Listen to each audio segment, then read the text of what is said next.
Yes, they left it late, but a win is a win. Welcome, LAFC Plus, episode 35. I'm Dave Denholm. He is Mario Ruiz. Mario, good to talk to you, buddy. On Yeah, a it was a beautiful good weekend, 35th, Dave. 35th episode. Great weekend. Oh, You're yeah. right.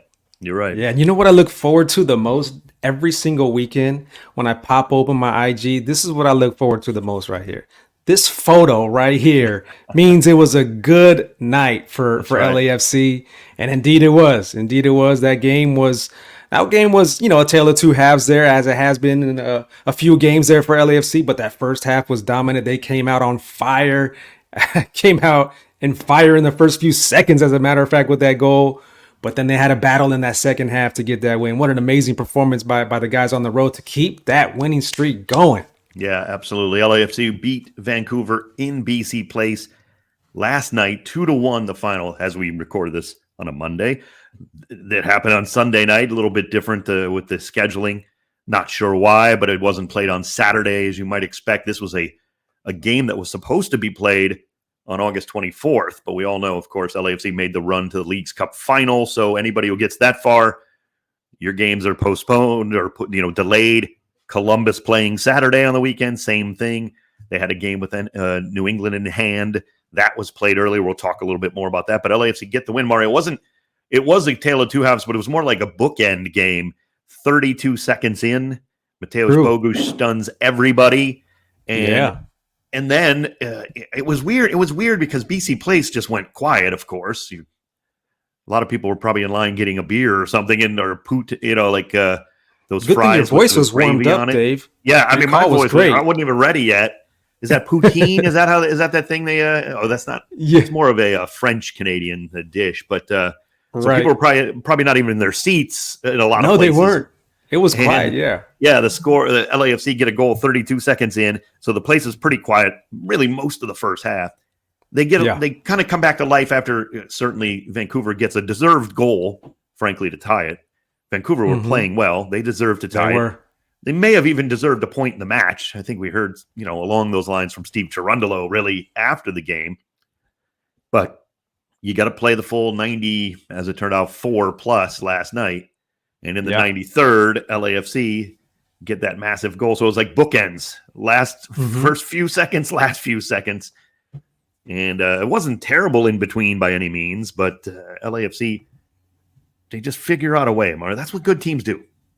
Yeah, I think they just came out flat in that second half. I think they came out a little bit fatigued, and Vancouver had chance after chance. And matter of fact, they should have bagged at least one of those goals. I mean, they should have been up 2-1 at the least. But, good teams, like you just said, they keep on battling, even though things might not be going their way in that second half. And the good teams just find a way to stick around. And the good teams only need maybe just one or two chances to put it away. And that's what they did. They converted. The better team that night converted and got that game winner.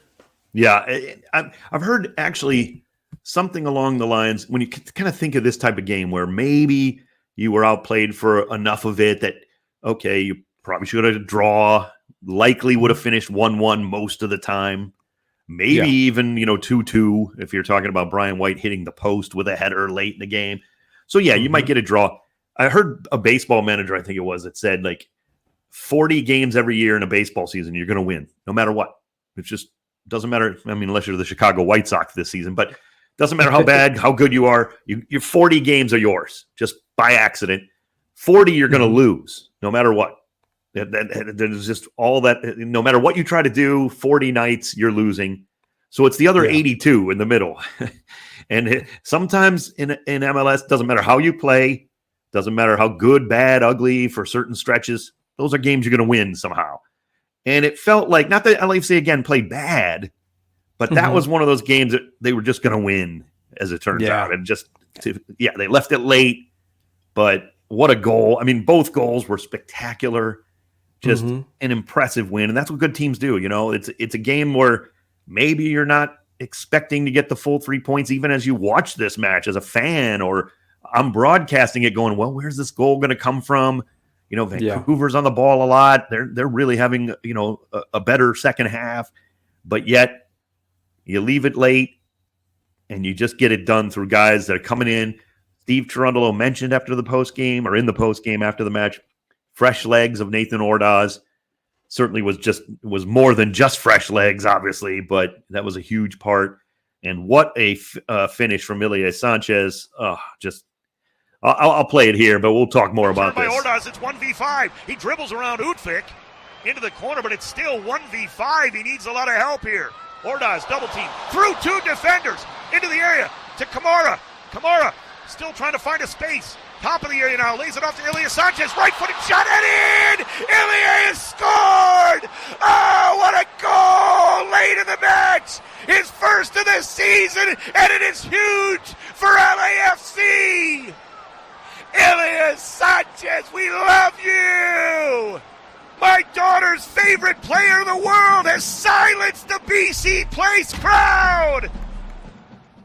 I love it. So how'd it go when you woke up your daughter the next day? How'd it go? You told her Ilie hit the game winner. How'd it go, Davey? I want to know.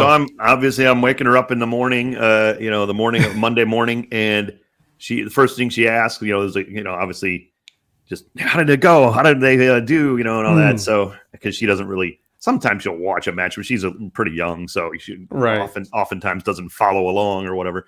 And I was like, yeah, they won in the last seconds. And she's like, yeah. So she's just getting excited. And then I'm like, guess who scored?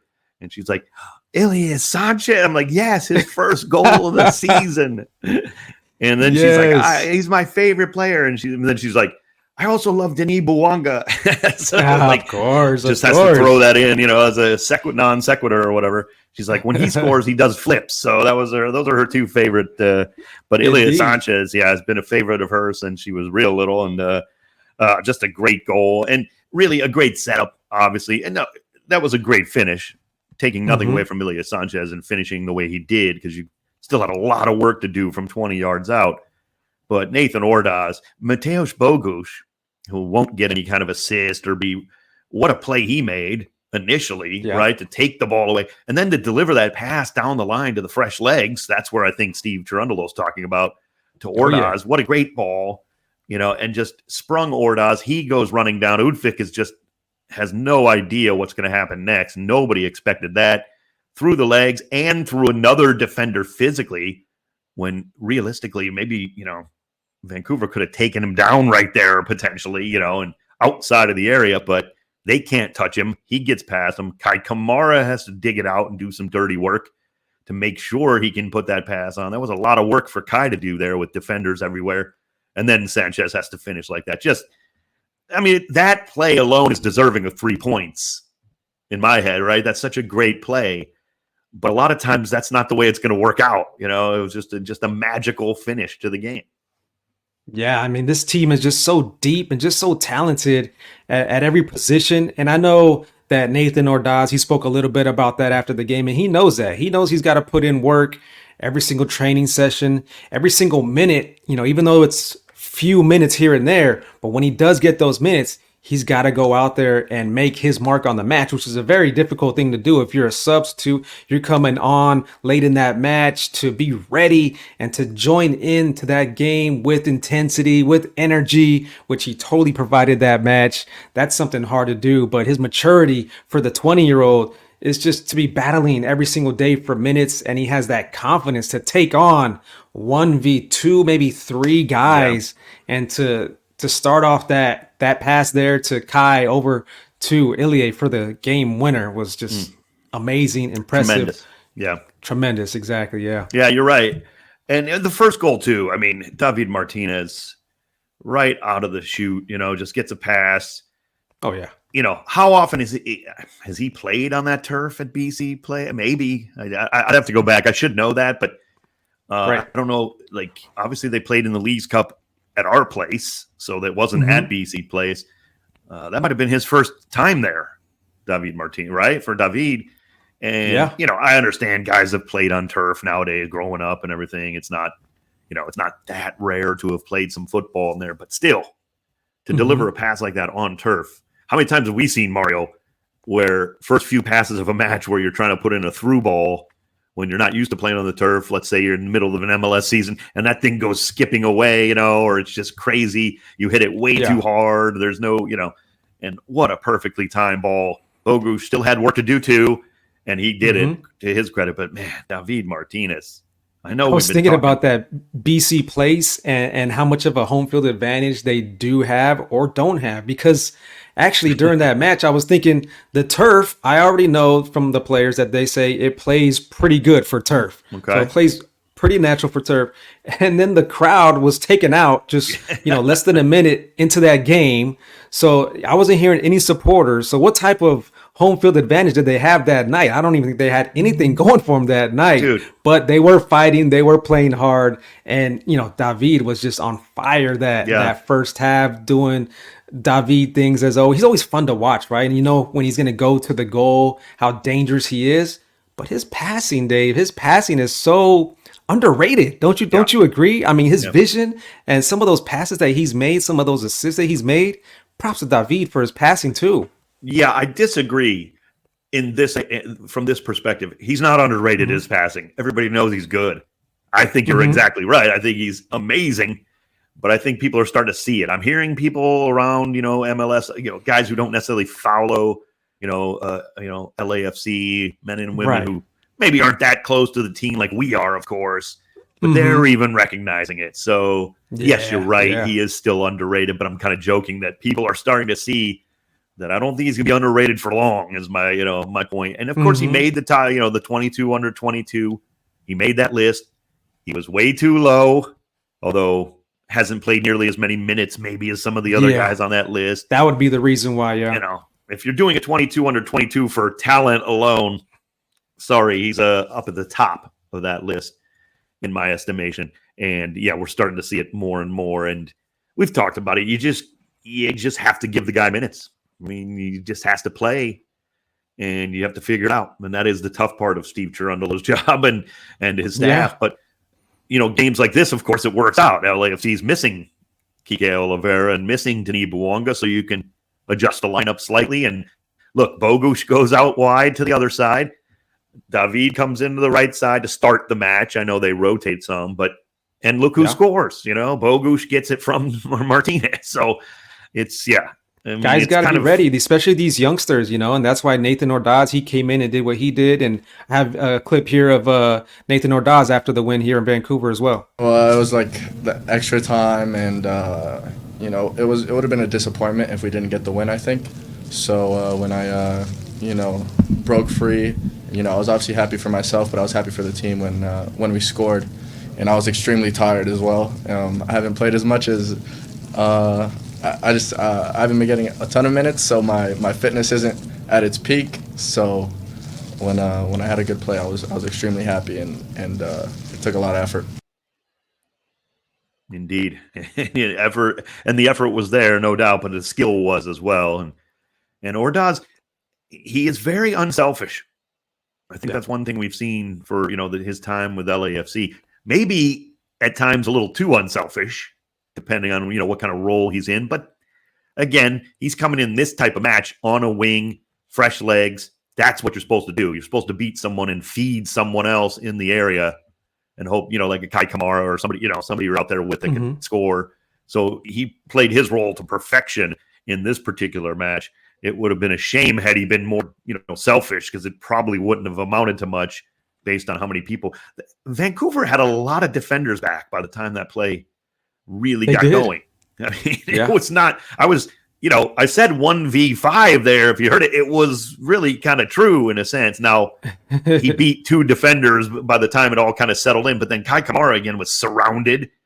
It wasn't like Kai could get a shot off in that situation. That's why he had to look for a pass and did and found it. And even Ilie, that shot, it's not like he was left alone up there by any means. So there was not much Vancouver were really going to do different in a sense. I mean, you can't get beat 1v2 like they did on the wing, right? Ordaz just absolutely cooked them. But it wasn't as though they didn't trail back or they were slow to get back and it was, a 3v1 situation or something. It was just impressive from LAFC, Mario. And what a win. And Nathan was right there in that comment there after the game where he said that it would have been a disappointment if they didn't come out with the full 3 points. And I agree. Just having that first half that they did, to let that slip away wouldn't be a good thing. And to keep this winning streak going heading into decision day and possibly riding it all the way into the MLS Cup playoffs would be huge for LAFC. That's 5 straight wins now, Dave, across all competitions. Yeah.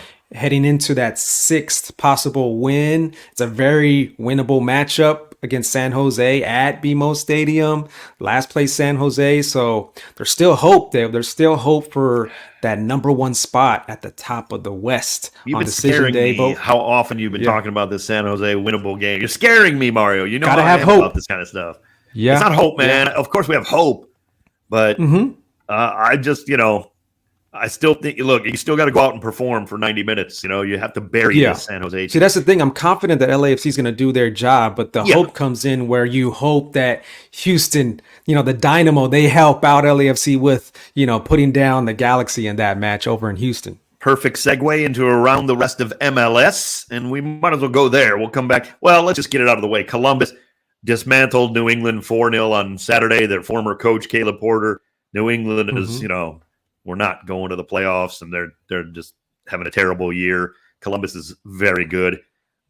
Still, some stuff to talk a little bit about that with Columbus in a moment too, in the standings, relating to LAFC, if you can believe that.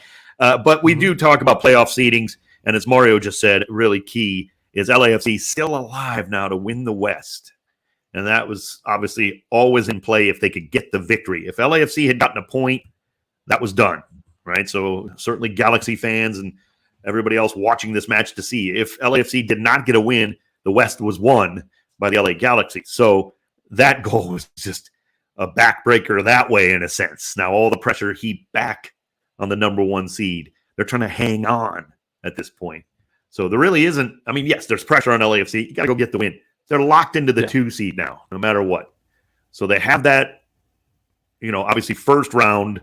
Home field advantage in the best of 3. But if they're to advance from there, which they would be the favorite, of course, as the 2 seed, even if it ends that way, they still get another, 1 home game in that next round against whoever, the opponent would be. So that is nice. You're locked into 2, but you still have a shot. And here's how it plays out. I think we all probably know this, but LA Galaxy are 3 points ahead.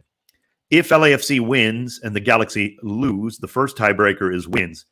Well, they would have the exact same record. If the Galaxy go to Houston and lose and the LAFC beat San Jose on decision day, both played at the same time, which I love. Great idea. Oh, yeah. Yes. They have the exact same record for the season, which is wild after 34 matches. So that obviously the first tiebreaker wins. They have the same amount. The next tiebreaker is goal difference. Here's where it really comes into play. Easy to figure out in a sense. The goal difference that has to be made up is 2 goals. So it could end up that if both results went 1-0, let's say. Now, LA Galaxy have to lose, LAFC win. Let's say it's a 1 goal difference in both. It then goes to the next tiebreaker because they'd be even on goal difference after 34 matches. Same record, same goal difference. How much more even can you get? The third tiebreaker is not head-to-head. We know LAFC have won 2 out of 3. It goes to goals scored. That's when it gets tough because LAFC would have to have scored about 12 goals probably on Saturday. That's not. And we know San Jose's had a rough year. Okay. I think it's very, very important for LAFC to close this season out with the statement win over San Jose on decision day. I'm not saying 12 goals or nothing like that, but I'm saying they need a dominant win here. I know they're going to be defensively dominant. They can do that. They've been that way at BMO Stadium, but I'm talking about 3 goals, something like that, like a three goal thrashing just to roll in to those playoffs, like saying we are not playing. We are here for a deep run. We are here to get what's ours. That's what LAFC need to do in this decision day. Yeah, so let's say that it does happen. Let's say it's a 4-1 win or something like that, right? 3-0. Yeah.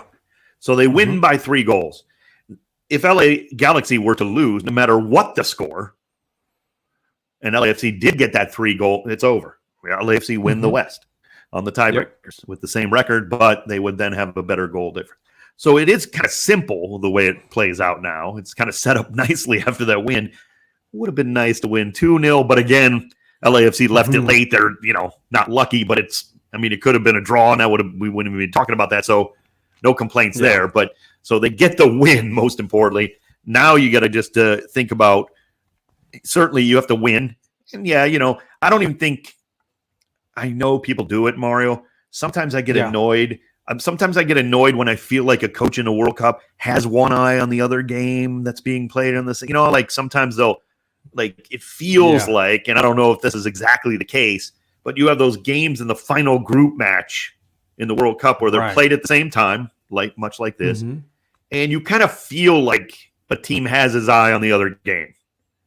And I don't like that. I understand it's human nature, and you might want to know or whatever. But here's the bottom line. LAFC doesn't really have to worry about that. Go win by 3 goals. And then whatever happens, right?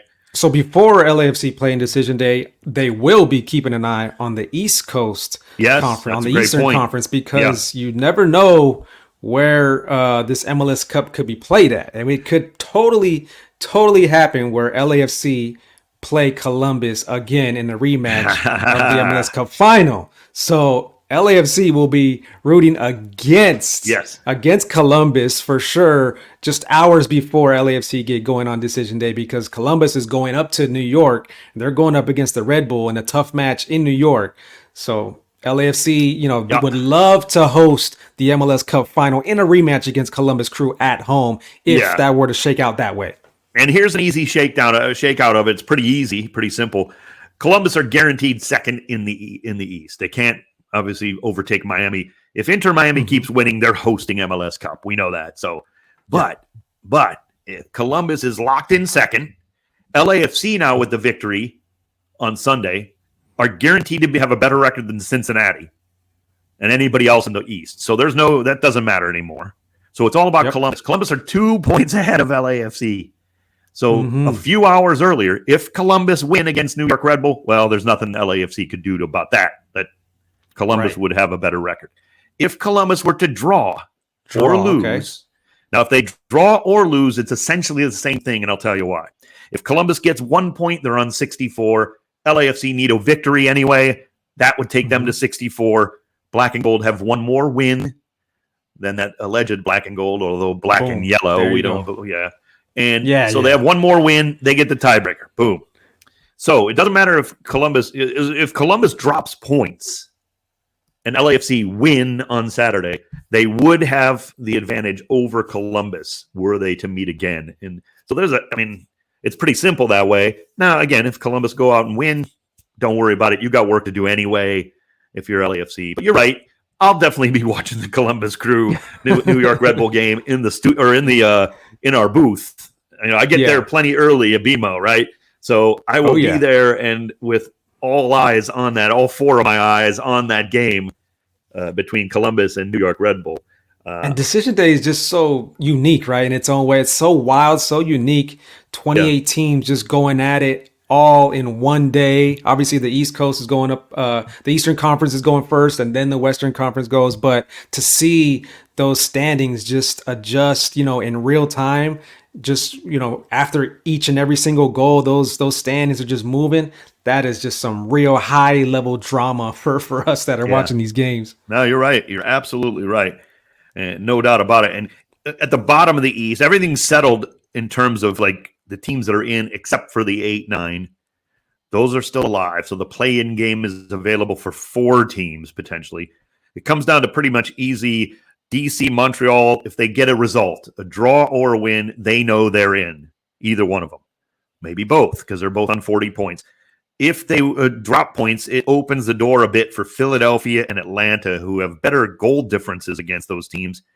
And wow, theoretically, they all can end up with the exact record. All 4 of them, in terms of record, exactly the same. So then it would come down to goal difference. Philadelphia has a monster lead over that. Atlanta's very good. The other 2 are actually in the playoff spots right now, technically, have terrible goal differences. So they're the ones who, let's go get a result, and we're in. So essentially the playoffs are starting for DC and Montreal this Saturday because they need a result, a draw or a win, and they're into the postseason. But the door is kind of open for those.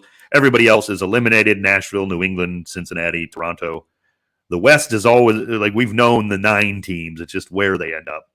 So sayonara to Austin's season, Dallas's season, St. Louis, of course, Sporting Kansas City, and our team we play on Saturday, San Jose Earthquakes, who hopefully will not get their 10th result. They've had 6 wins and 3 draws all season long. So, but one of those wins, Mario, I know it's a long time ago, and it happened up in Levi's Stadium in that kind of odd game, right, where they have that at home, kind of a home field advantage that they don't usually have, maybe. Or of course, they always have to have that stadium there, that game at Levi's Stadium against us for some reason. Yeah, and they took advantage. That was one of their 6 wins. So it's a team that, I'm comfortable in saying they could be the only team this year that beats LAFC twice in MLS play. Think about that. Now, of course, we're playing them for the 3rd time, which is obviously a little different. And, of course, we played the Galaxy 3 times, but beat the Galaxy twice. So, San Jose could be the only team in MLS play to beat LAFC twice if they get a win in this one. Wouldn't that be absurd to think about, of course? So we're not going to worry about that. This is a big one, though. This is a big one, though. That's why the home field is so big on these decision days. And at the beginning of the year, I always looked at this decision day as a potential really, really big match. And the big teams, they show up in these big matches, and some way, somehow they come out with the win. And Ilie, matter of fact, he was talking about that after the win in Vancouver, talking about how the good teams, they find ways to win. Winning teams in the biggest moments step up, and I think that we proved that these past 2 seasons that we know, or not. It's not that we know, but that we just do it consistently when these moments come, right? So I think that again we have the opportunity in this 3rd season, at least personally, but also with Steve and his coaching staff, to fight for big things at the end of the season. And tonight was another example of what we do here, and that hopefully everyone at LAFC and especially our supporters know that we will give everything we have until the end, and that we need them, as we know that they will be there for us now and heading to playoffs. Yeah, this team, it's a special team, Dave. I know you and I will agree about that.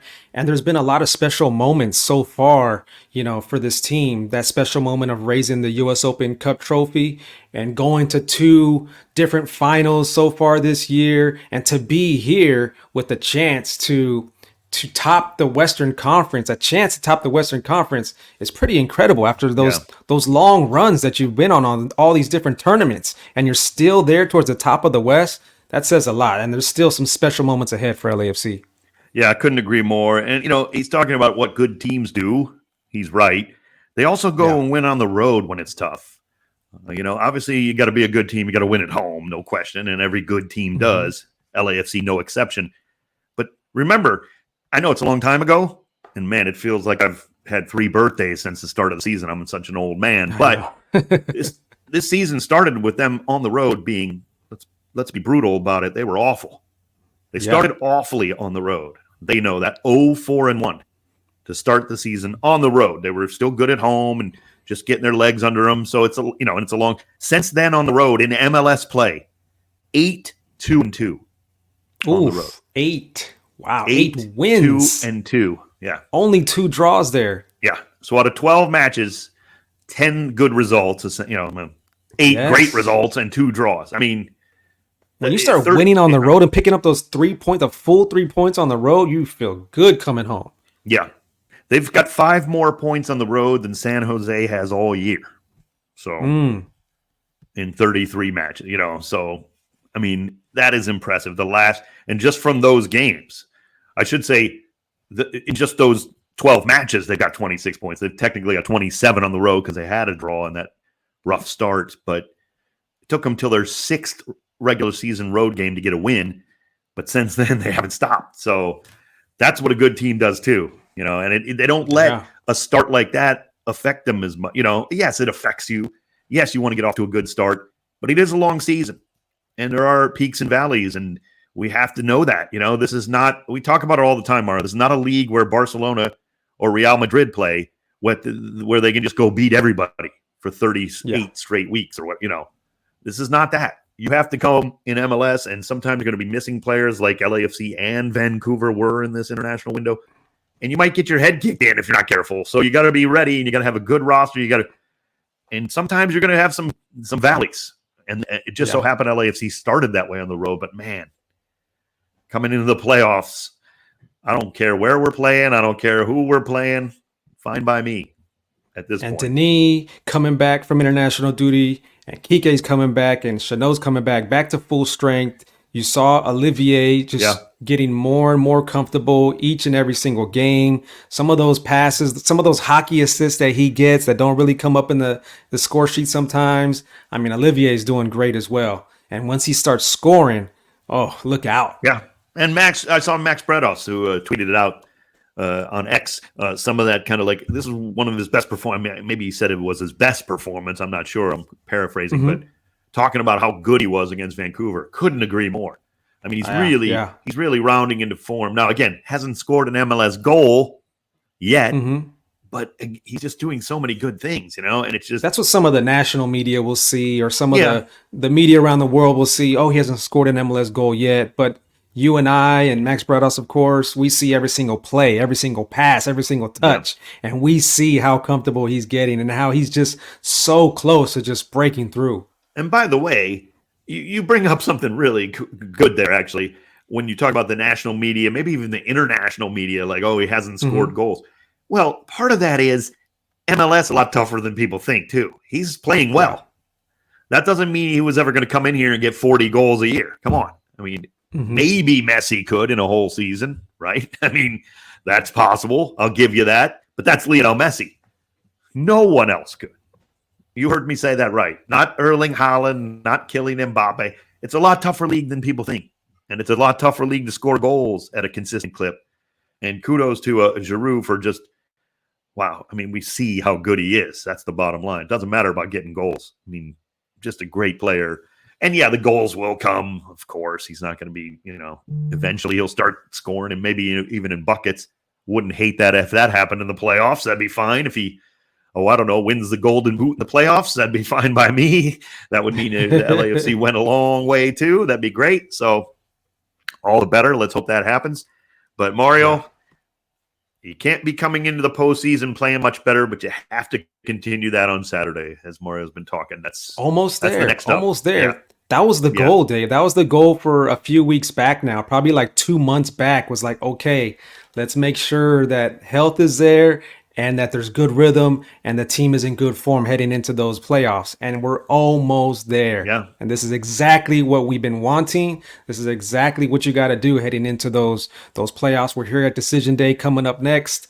And then after that, the playoffs are coming to BMO Stadium. I hope everybody is ready. I hope everybody's ready to come out in support of the black and gold, because they want to win. They want to raise another trophy. And that one, the big one, is up next. Absolutely. LAFC hosting San Jose Earthquakes Saturday, October 19th. It is Decision Day in MLS. Pre-game at 5:30 on ESPN LA app. So join us then. Kickoff actually, I think around 6:15 Pacific time. So a little bit after the normal time, I believe. Pre-game, though, 5:30. Join us then. We'll be building up right to it. Can't wait. I'm already getting excited for it now that I've been talking to you. So and we're just coming down. We're coming down off the high of a game in Vancouver, and yet I'm already pumped up now to look this for that. This might have to be a pregame meal at Holbox on this one, Dave. Oof, I don't know about you, but might. Yeah, there's no might. Sounds fine by me. I'll save us a spot at the bar at the counter there. I'll save us a spot cool. for two, me and you. I get to the stadium so early. I'll probably leave the stadium to go back to Holbox and meet you there. Here we are planning our day, planning our Saturday in front of everybody else here on the show. But sounds fine to me. We're not saying we're going to be there, but if you are there, I mean, you might see us. That's all we're saying. Buy me a tostada. Done. I'll pay for it. No problem. I'm not that cheap. So yeah, a toast. Oh wait, how much? No, I'm just kidding. Absolutely, absolutely, no problem. Dave, did you hit up your local Target and get your MLS Topps cards yet? No, they didn't have any left. I know last week you tried to go. You didn't go back yet? I don't think they've restocked, in fairness. So I'm not going to say that they restocked and they sold out again. I happen to think they, because I saw other types of cards that were still not replenished, so I think that I haven't missed the restock yet, but no, so nothing's still. I check. My wife always jokes that I go to Target way too much, and because it's kind of like, oh, that's too much. That's too much. Well, let's do it anyway. So when my daughter was real little, right? Yeah. I'm talking baby, whatever, taking care of her a lot. Sometimes you need a little break, right? You're a parent. Mario, you have a child, so my breaks were to kind of hustle off to Target for a quick trip. Okay. Because the Target's pretty close to where, so it doesn't take that long, Yeah. But it was just like, okay, we'll take a little breather. My wife will watch the baby or whatever, and I'll go to Target. Little escape, yeah. Well, I got addicted to that in a way, I guess. So, it's like, oh, we need Q-tips. I'm there. Oh, you do what? What's that? We're out of paper towel. Oh, you mean we only have 5 rolls of paper towels left? I'm going to Target. So, I got it. Yeah, I got some snacks and some soccer cards too on the way. Yeah, so basically I've just admitted to being a complete loser, but that's the way it goes, so that's fine. LAFC Plus, episode 35 in the books. Great time as always, Mario. Take us out, brother. Good talking to you, man. See you guys Saturday at BMO Stadium. Let's go. Decision day. It's on.